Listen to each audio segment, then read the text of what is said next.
pernikahan, ulang tahun, dan perayaan lainnya bagaimanapun bentuknya diadakan dengan tujuan untuk memberikan kegembiraan dan kebahagiaan bagi semua orang.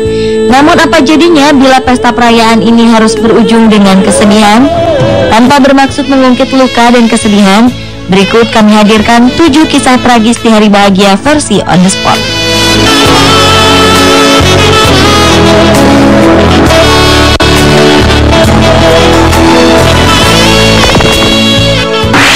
Inside 9 women, including the bride, Nerissa Fohas, a 31-year-old nurse.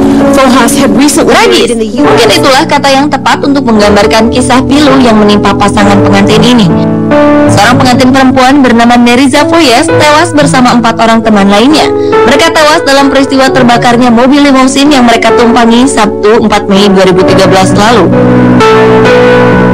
Saat itu mereka tengah melakukan perjalanan melintasi jembatan San Mateo Hayward. 4 penumpang perempuan selamat kini tengah menjalani perawatan medis akibat luka bakar dan gangguan pernapasan di rumah sakit setempat.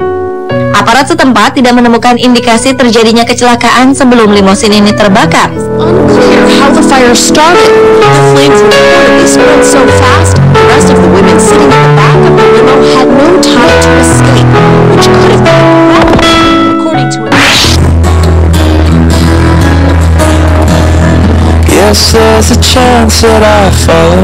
Sebuah kisah tragis menimpa seorang pria bernama Uruj Khan.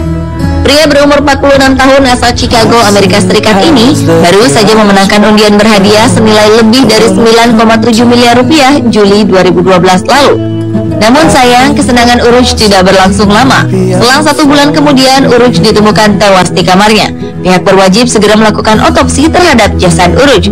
Hasil otopsi mengungkapkan fakta mengejutkan. Diketahui dalam tubuh Uruj terdapat racun sianida yang sangat mematikan. Polisi melakukan investigasi dan mencurigai adanya peristiwa pembunuhan terhadap Uruj.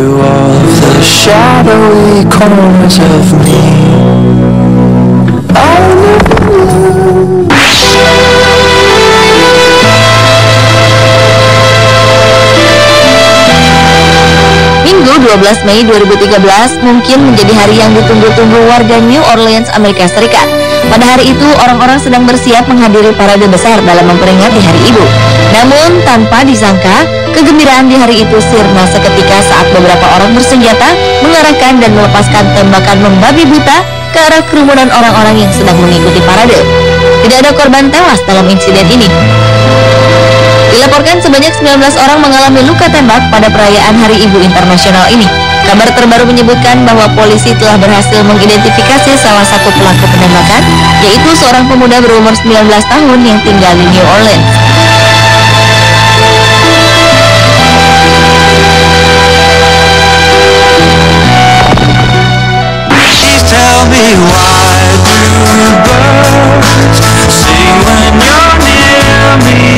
Kisah tragis di hari bahagia selanjutnya adalah kecelakaan pada saat memperingati Hari Veteran di Amerika Serikat. Dilaporkan 4 orang veteran tewas akibat kecelakaan pada saat mengikuti parade. Selain itu, kecelakaan ini juga menyebabkan 17 orang lainnya terluka parah. Kejadian ini berawal saat para veteran menaiki sebuah mobil yang dimodifikasi menjadi kendaraan terbuka. Awalnya parade berjalan lancar, hingga pada saat parade melintasi sebuah perlintasan kereta api, di mana sebuah kereta melaju dengan cukup kencang. Tabrakan pun tak dapat terelakkan. Saksi mata mengatakan mereka mendengar peringatan dari kereta api sesaat sebelum kecelakaan terjadi. Namun karena bobot kendaraan parade melebihi kapasitas, menghalangi sang pengemudi untuk dapat menghindar dengan cepat untuk menghindari kecelakaan. Please tell me why can't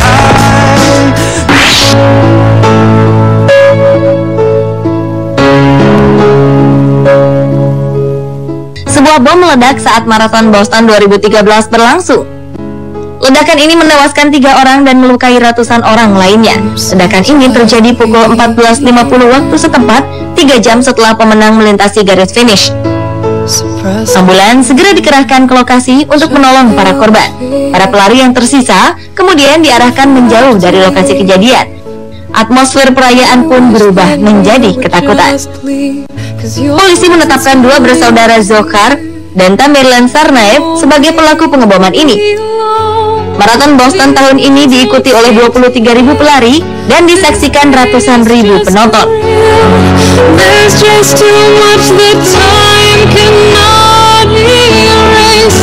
When you cried, I'd wipe away all. Does the pain weigh out the pride? Sepasang kekasih yang hendak melangsungkan pernikahan terpaksa harus melangsungkan pernikahannya di kantor polisi. Peristiwa ini terjadi di Kabupaten Ponorogo, Jawa Timur.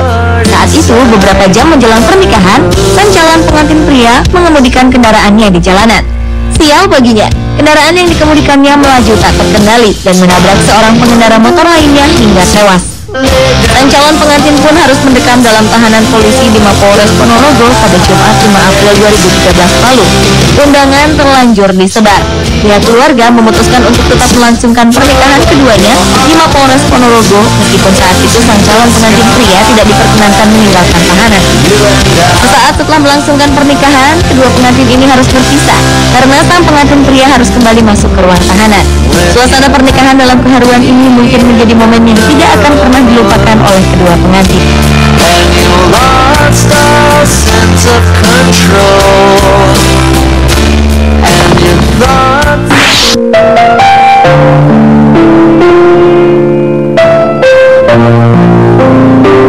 Sebuah perayaan ulang tahun semestinya berlangsung dengan penuh kegembiraan, terutama bila yang berulang tahun adalah seorang anak berumur 2 tahun.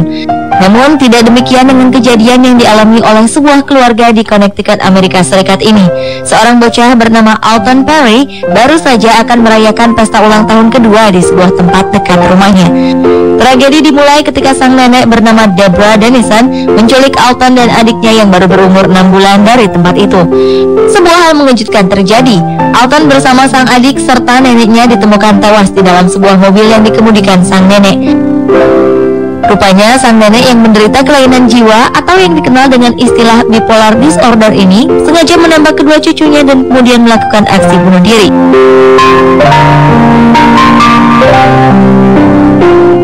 Pemirsa, itulah 7 kisah tragis di hari bahagia versi On The Spot.